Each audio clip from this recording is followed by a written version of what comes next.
Americans love competition. The Battle of the Titans. More people watched the Super Bowl this last weekend than any other Super Bowl in history. Of course, there's a big difference between watching 22 guys in pads and helmets smash into each other like Romans and Visigoths clashing on the battlefield, and having to face competition ourselves. That's not as much fun. What's fun is being the only game in town and watching those checks roll in. It's inevitable, though, that as time goes by, once quiet markets become inundated with competition. But fear not, David and I have you covered. This week on the Land.MBA podcast, we're going to tell you how to outwit your competition and win in competitive markets.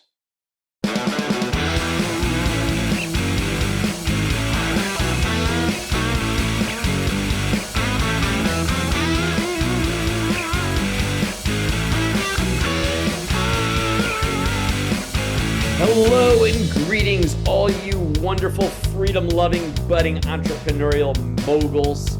This is Howard Zonder with my partner David Van Steenkist for the Land.MBA podcast. We're so happy you could join us.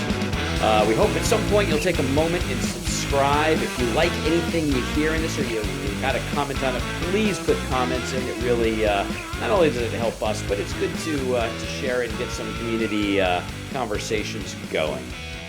How you doing, Dave? I'm doing great. I just finished my 45-minute run and it started snow flurries. And now I got in here and got warm and it is dumping. Wow, it doesn't look like that. It looks like you have a beautiful sunset behind you. Yeah, well, that was the previous storm. No, it's coming down good. We're supposed to get up to 10 inches. So I think there's an Aerosmith song about that.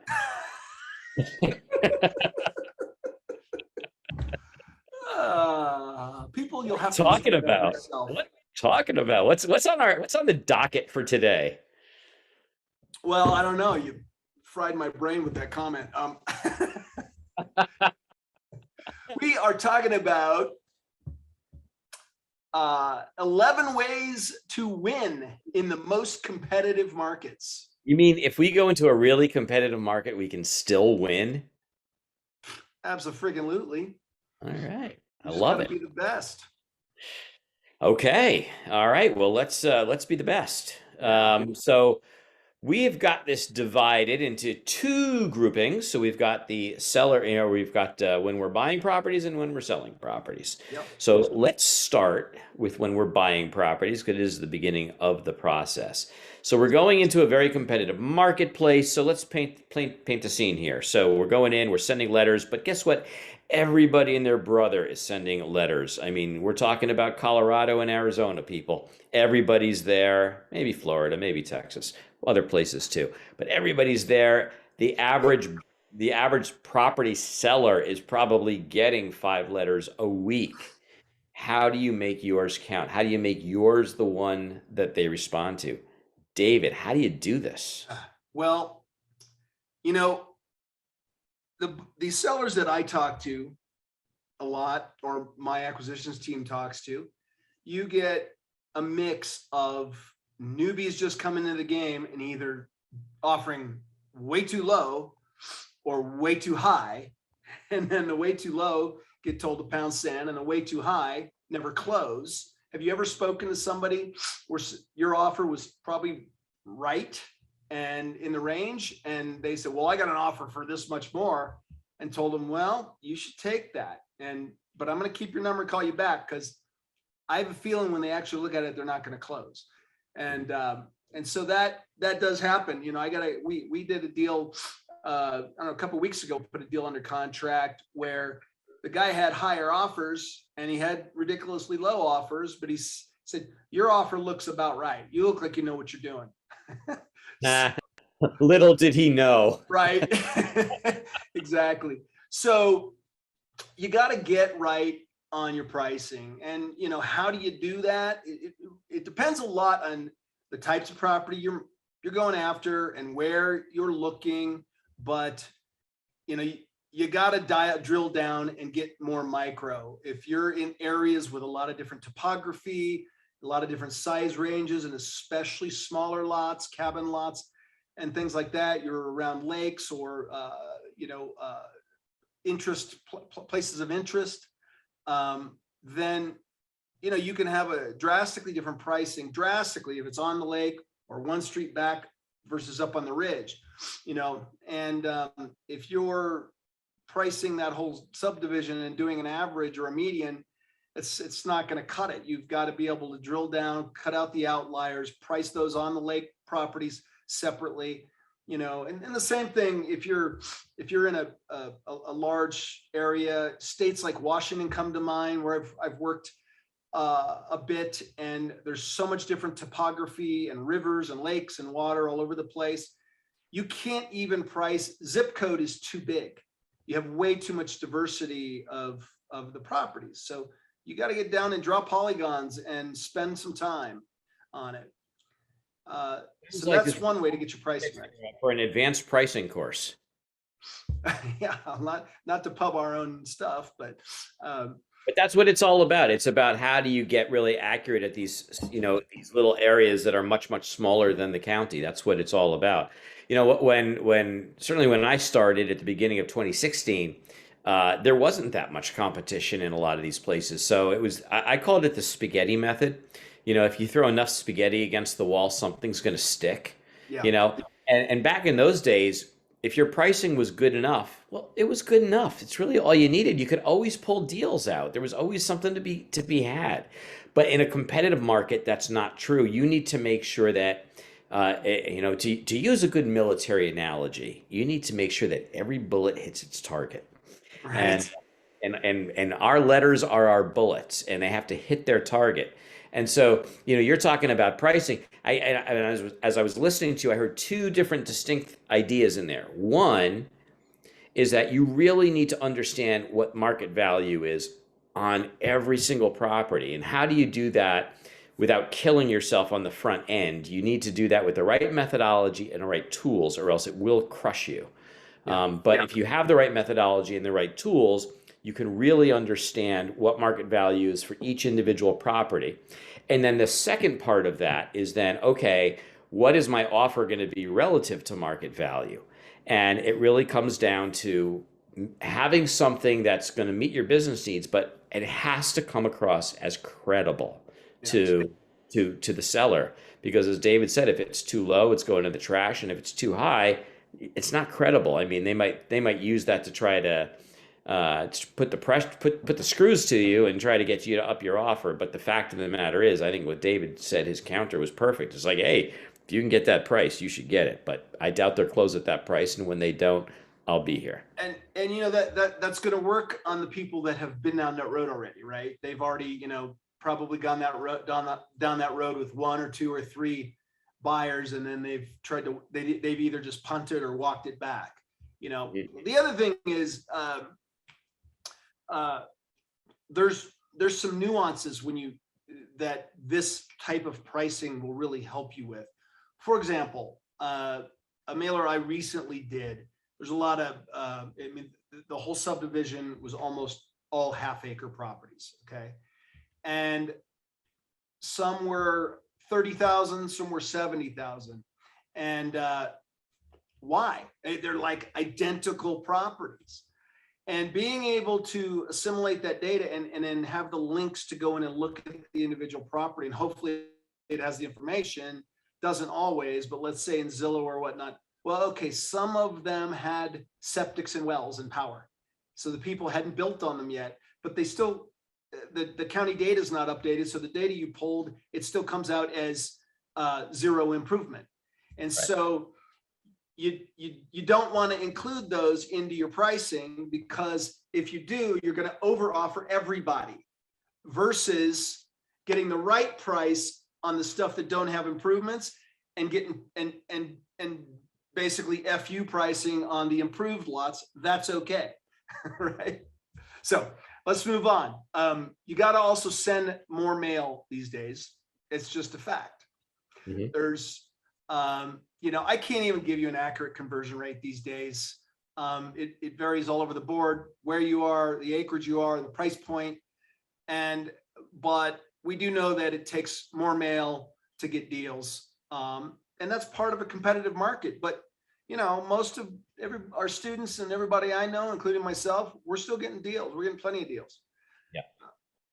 Yeah, it's out there. And at the end of the day, you know, relative to a deal, mail's cheap. So don't be afraid to get it out there. Just get it out there, get it right, get the pricing on it right, and you're going to get the deals. You'll get deals out of it. And I mean, it's always frustrating when you spend a lot of money on a mailer and you get a skunker. And it's just part of the business sometimes, and sometimes it's just timing. Maybe the dude before you just cleaned that area out, and it's gonna, so 6 months from now, 4 months from now, you can mail it and it'll be a completely different story, because there are going to be half a dozen or a dozen people where their situations have changed and they want to sell. So I mean, we make this comparison all the time to all the direct mail we get soliciting credit cards, because everybody gets 5 of those a day. And which one do you actually respond to? Is it the best one? No. It's the one that arrives on the day you decide you need it. So if you're there at the right time, you get the deal. Yep. But if you're not mailing and you're not getting out there, you're not getting the deal. Yeah. So if you're new and you sent out a mailer and you spent your first 1 or 2 G's on sending lots of mail and you didn't get any deals, keep going. It's just, it works. You just have to keep at it and keep tweaking. And the more you mail, the more deals you're going to get. And every now and then you're going to get lucky. I got really lucky on a couple deals in the last couple months. So, but it's because if I hadn't been sending a lot of mail, and I wouldn't have gotten lucky. That's right. Well, the harder you work, the luckier you get. Yeah, exactly. So what's the third one, Howard? Answer the freaking phone. It's amazing how many stories I hear about people saying, well, I went with you because you were the first person that answered the phone. Yeah. In a competitive market, you've got to provide better customer service than everybody else. At the end of the day, I say this all the time. At the end of the day, all things being equal, people do business with people they like. Yep. And all things not being equal, people do business with people they like. And who do they like? They like people who are responsive, who talk to them honestly and sincerely, and have real conversations with them. They don't come across, like they're wearing their apple green and pink or plaid pants at the used car lot. They just talk like real people, but it starts with answering the phone. You've got to be there and you got to be present. Hey, folks, people often talk about automating and outsourcing your land flipping business, but what does that really mean? Generic solutions leave it to you to figure out how to set up and maintain the automations. I've been running my land business on LandSpeed for over 3 years because it's a total solution and allows me to focus on being a great land investor. LandSpeed was built specifically for land investing by a land investor. And with many of the most successful people in the business using it for years, it's evolved into one of the most feature-rich solutions on the market. Some of the key benefits I get are being able to create and manage mail campaigns and neighbor letters. I'm able to automate tasks amongst my team, create contracts and deeds, and email, text, or mail them within a few clicks. I can automatically capture sales leads from any lead source, including Facebook Messenger. Then it automatically pushes those leads into my sales funnel so that I can manually follow up, but they also go into my automated drip campaign. And since LandSpeed's a total cloud-based solution, I can run my business from anywhere in the world with a phone, laptop, or tablet. So if you want to turn your hobby into a professional, scalable business, just go to landspeedtech.com/Dave to receive a $150 discount today. Yeah. Now, whether you're using a service like Voice Nation or Pat Live or answering it yourself, it's very important in these days to have a human answer. Now, if you are just starting and you don't have much of a budget and you're working and don't have time to answer it yourself, well, let it go. And then you've got to use voicemail, but you need to return that call pronto, as soon as humanly possible. because a lot of times people finally said, I've got 10 letters that I've kept in a drawer. I'm going to get them out. These are all the ones that, of the 50 that I received, but these ones have pricing that looks decent. They're going to sit down on the table and start calling. No particular order.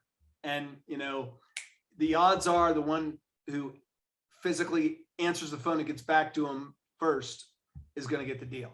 So, It's interesting, and I never thought about it like this, but I got two letters here. Let's say one is a neutral letter. Hey, I'd like to buy your land. And the other is a blind that says, I'd like to buy your land and I'll give you this much money for it.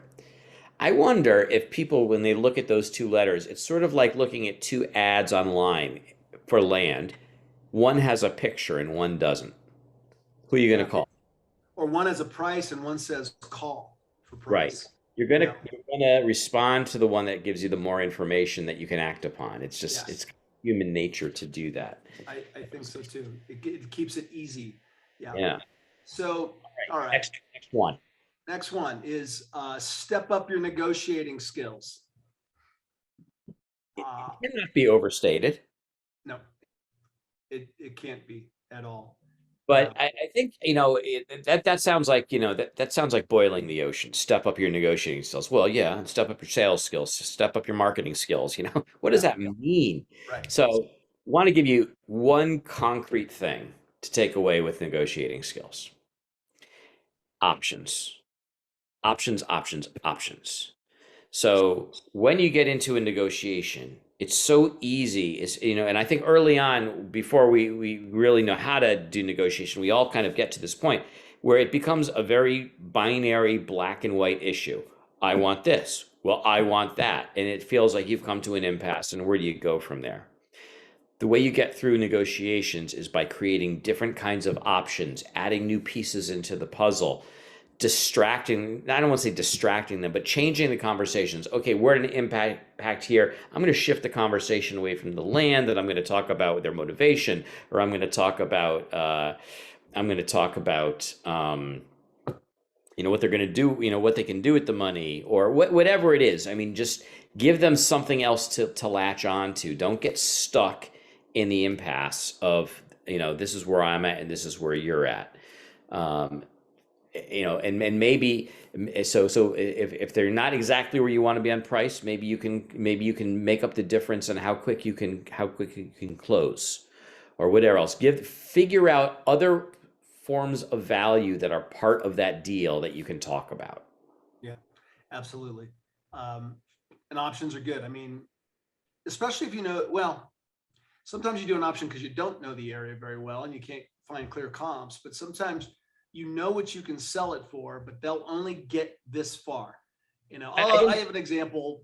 I mean, let's say, you can sell property for 15 grand all day long in this area. So you're not willing to pay more than 7, but they can't get below 10.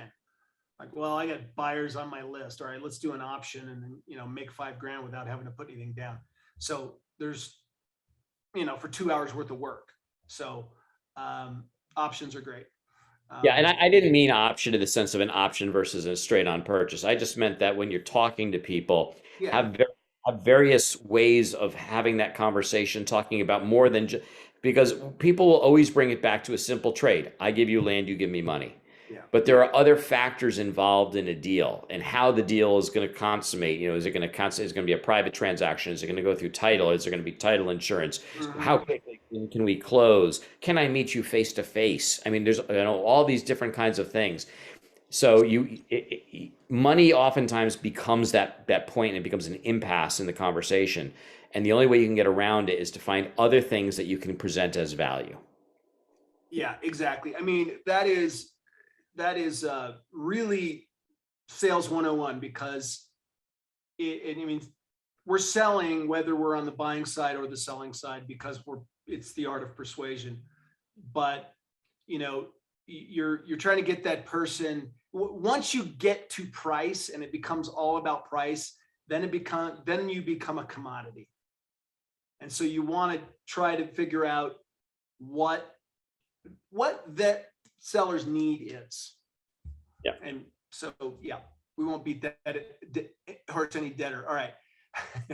So now also, especially if you're closing through title nowadays, I mean, we do a lot of deals in land business where we don't bother putting earnest deposit down, but the earnest deposit certainly makes your contract, and, a couple $100, depending on the value of the property, 500,000, whatever, but not a ton of money. Put earnest money down, because that makes your contract more binding when money changes hands. Because again, with people getting more letters, and I had this happen to a student of mine, they had a very profitable property under contract, and the seller called them the next week and said, "Oh, we got a better offer. We're going with this." We're like, and now some of these cheap stuff, you probably wouldn't bother with suing them, but they sicked their attorney on them, and all it took was one attorney letter, and they're like, okay, but put earnest money down, because there's deals getting lost these days. The other thing is, be careful with wholesalers as well. If I lost a deal wholesaling to a wholesaler. That's a long story. The other thing, if you're doing a long close or an option, you want to record a memorandum of option to cloud the title. I used to do, several options where, I never bothered with it. I mean, it just did a long close and never bothered clouding the title. I never lost a deal. And then about a year and a half ago, bam, bam, bam, I lost 3 deals. I'd put them like all in the same area, all about the same time.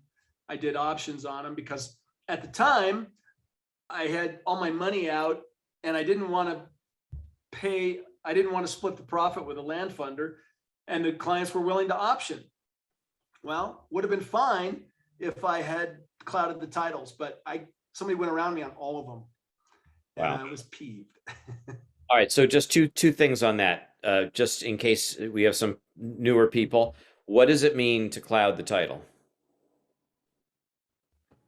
That means to record a document that restricts the title on that property from being conveyed. Now it does have a time limit on it. Certainly it'll be if you do a 6-month option, they can wait till that option expires, but you really don't care anyway, because if you can't sell it in 6 months, then you're not going to be able to sell it anyway at the price you need to sell it for. So you're just going to walk from that option and, lose your small couple $100 option fee.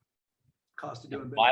Why would you record a memorandum of option and not the option itself? Because you don't want people to see the price and the terms. So that option agreement is an actual contract. It's got the price, it's got the terms, all of that. The memorandum just basically says, hey, this property is, I forget what it says, but it, basically says this is tied up till this date. I haven't looked at one in a couple So it clouds the title without divulging any pricing or any information that you wouldn't want other people in the market to know about. Right. Exactly. Perfect. All right. I think that covers it on the buy side. Yeah. So let's talk about sales, disposition, marketing. Absolutely. So I'm on Craigslist. I'm good, right? Oh, sure. 5 years ago. Things have moved on. So what sites do you need to be on when you're trying to market your properties? Well, ideally you want to be everywhere, but again, it's budget related. But let's say you're up and running and you're going good, then you want to be on all the Land.com sites. That's Land Watch, Land and Farm, and Lands of America. That's all bundled together. It's quite pricey, but when you've got properties and you're selling them, it's well worth it. To me, the second bang for the buck is landflip.com. If you can't afford to be on land.com, landflip is pretty damn affordable, and it's in certain parts of the country, particularly the Southeast, it's really good, and in other spots it's good. It's pretty good generally everywhere. There are other smaller sites out there. There are, you can do various things with Facebook and Craigslist. those have their challenges, especially recently with getting flagged and things, but you can work around them. So if you're starting out, even if you're not starting out, those are good channels. You just have to understand the nuances, your ads getting flagged and taken down and things like that. So, but you want to be in as many places for as much traffic. Then the other thing is flat fee MLS. Getting it up on the flat fee MLS, it enables you to syndicate out to Zillow and Truly and Realtor.com and things like that. So you're going to get a lot of eyes on it using flat fee MLS. Zillow has made it pretty difficult to do for sale by owners. We don't even bother with it anymore. If we want to be on Zillow, we do flat fee MLS, and it's really not too bad. It's pretty reasonably priced. And then of course, the other thing is realtors. Find a good land realtor though. I recommend, scouring some of the land sites and Zillow and find out which realtors have the most sold properties, listings and solds of land, and go with those guys. And just so happens, Howard developed a tool for scraping that data very quickly and assimilating it into a nice digestible report in about 2 minutes. 2 minutes. And that's in Price Boss. But more realtors are entering the game of land these days. Why? House inventory is low. They don't have enough houses to sell. So, if they are not too far away, especially people that realtors that are in more semi-rural communities, they've taken more interest in selling land. Absolutely right. And it's happening everywhere. Inventory is low everywhere because people aren't selling, and because a lot of market is being bought up by big private equity companies. It's just not leaving. The supply and demand is off kilter right now, and so they're going to find other ways to make money. Yeah, Really right. So, all right. let's talk about branding. I'll let you talk about Branding. that. Yeah. So when you're buying land, you could be like an independent. They don't really care whether they're selling it to a company or to an individual. It's not that important. But when you're selling land, think about how you want to be your market to perceive you and what kind of market you have, which might be impacted to some degree by what kind of land you're selling. But you want to come across credible, and you want to come across like you're very legitimate. And so normally for people who are getting started in this business, we would say, do you need a website? Not right away. Just get out there and get mail out the door, right? Just start action. But when you get onto the marketing and the sales side, that's where that website really comes in handy. Eventually, you may find that it's a good sales tool, but the first function of it is simply to give you credibility and to make you look like a legitimate business that knows what you're doing, and that is somebody's going to give you thousands of dollars for something, that you are legitimate. You're not a scam, and you're not a Nigerian prince that's just going to take their money and they'll never be heard of from again. So you really need to be credible. And branding is everything, by the way. Branding is not a website. Websites contribute to brand because it makes you look legitimate. But everything is your brand. How you communicate on the phone is your brand. How quickly you respond to people is your brand. How you manage your contracts and work with your title companies is your brand. Customer service is probably the most important contributor to brand experience. So while things like logo, and people talk about logos and color palettes, like that's your brand, that's a visual representation of it, but it doesn't matter. I'll give you one really quick example. I mean, everybody uses this example in branding. If I was going to name a car company and say, what's the best car company for safety? Who is it? Volvo. They built their entire brand around safety. Now, just because they say that would not mean it's not worth a heap of beans if they didn't actually develop cars that were safer than everybody else. So you've actually got to deliver on the brand promise. So we both know that firsthand, don't we? We do because, every time David gets in one of my cars, if somebody slams me from behind and, we, Uh, yes. Last time David was in my car was totaled. So we'll just leave it at that. what was I the think, last I time? don't think, I I think I think, rode in your Beamer a couple times, but then your Beamer blew up after I left. you know what it is, David? I don't actually, normally it's the fault of the person behind, but I don't even blame him. I think he was blinded by the sun reflecting off the back of your head. Even on a cloudy day.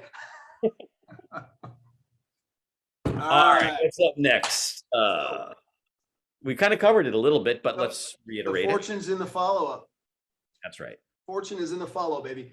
I think especially on some of these recreational lots where you got a lot of tire kickers and a lot of similar lots out there, very competitive. A lot of people think that it's like the old days and you just throw it up online. It's eventually going to sell and somebody's going to check out on their website. Although that does still happen. I sold a couple last week that way on real cheap properties, but you got to follow up. You gotta call them, you gotta email them, you gotta text them, you gotta have a deal of the week email and things like that.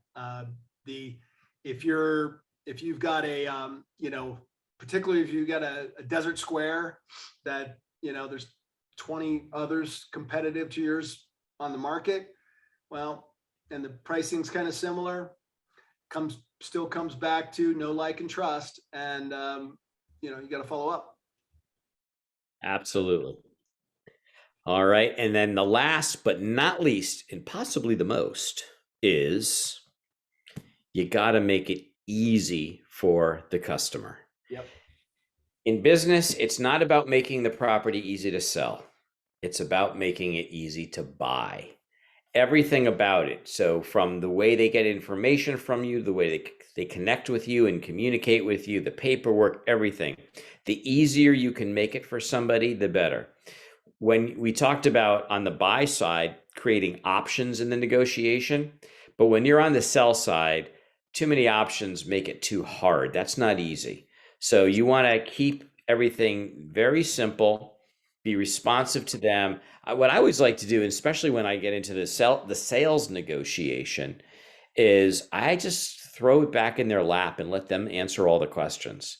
So they'll say, well, what's the down payment? And I'm like, what would be a good down payment for you that you feel you could afford? And almost invariably, they give me a number larger than the number I would have given them. Yep. It almost never fails. Yep. And then they would say, well, what's the monthly cost going to be? I'm like, well, what's a good monthly cost that would make you feel comfortable? Look, I'm not trying to put you in the poorhouse. I want you to enjoy this property. And then they would say what the number is. And then I can I've got my little calculator behind it, built into Land Speed. And then I just put all the numbers in there. I said, well, let me see what I can do. And I can put in the down payment, and I put in what they want as their price. And I just fiddle around with the other variables. And then I said, well, I can do this. And I don't give them all the information. I give them the information they need. The information they need is this much down, this much per month for this much time. Yep. Too much So I information. can do that. Like, you got it. Too much information leads to confusion. Confusion leads to no decision, which means Right. no sale. So, keep it simple, stupid. And, it's really, when you talk about replying like that, what can you afford, and let them talk. The other rule in sales is use your ears and your mouth proportionately and get the people talking. I like to ask them, well, what do you want to use the property for? And so kind of start to build that vision. And then, it's like if you're selling widgets, there's features and benefits. Well, there's features and benefits to a piece of property too. Nobody cares about the features if they're sold on the benefits and they're hooked emotionally. The emotion hooks them. And, facts tell, emotions sell. So when you buy when you bought that upgrade package on that nice car, you didn't really need it. You bought it based on emotion, but then you justified the purchase based on the facts, based on the spec sheet. I needed that undercarriage rust protection. That's I right. needed it. Even in Arizona. So, if the person's telling you, well, I want to do this, I want to do that, and okay, check that you can do that on this property, you can do that on this property. All of a sudden, they're like, the vision is there, the emotion's there. If, all right, power's an extra 100 yards, no big deal. They're not going to be that critical over the little things that maybe, fall short. It's 80-20. And now it's a matter of, well, sir, which credit card would you like to put that on? Visa, American Express, or MasterCard? Exactly. And I would say, as far as making it easy for the customer, as you develop your sales skills, one of the most important skills in sales is when you listen, know when you're hearing that signal that says it's time to close. Right. And don't sell past the close. Just close it. Close it, because if you sell past the close, you're making it difficult actually for them. Exactly. You're giving them too much information and confusing them. And my favorite closing line is, well, it sounds like this property's got everything you're looking for. At this point, what would prevent you from moving forward? Fantastic. And usually it's like, nothing. What's the next step? And then I don't let them off the phone and say, well, go on our website and put down a deposit. I pull up the website and say, well, I can take a deposit right now. Which credit card would you like to put that on? Exactly. And get that friggin' digits. All right. Follow these 11 steps. You will succeed in a competitive marketplace. Absolutely. All right. All right, everybody. Have a wonderful one. See you next time on the Land.MBA podcast. We hope you enjoyed this episode, had a bit of fun, and walked away with some actionable insights that you can apply to your business. Dave and I have got some great content and interviews planned, so don't forget to rate and review, and of course subscribe to this podcast on iTunes, Google Play, Stitcher, or wherever you get your podcasts. If we mention any interesting links or tools, you'll find them in the show notes. To learn more about Land.MBA, visit our website at, wait for it, Land.MBA. See you next time on the Land.MBA podcast.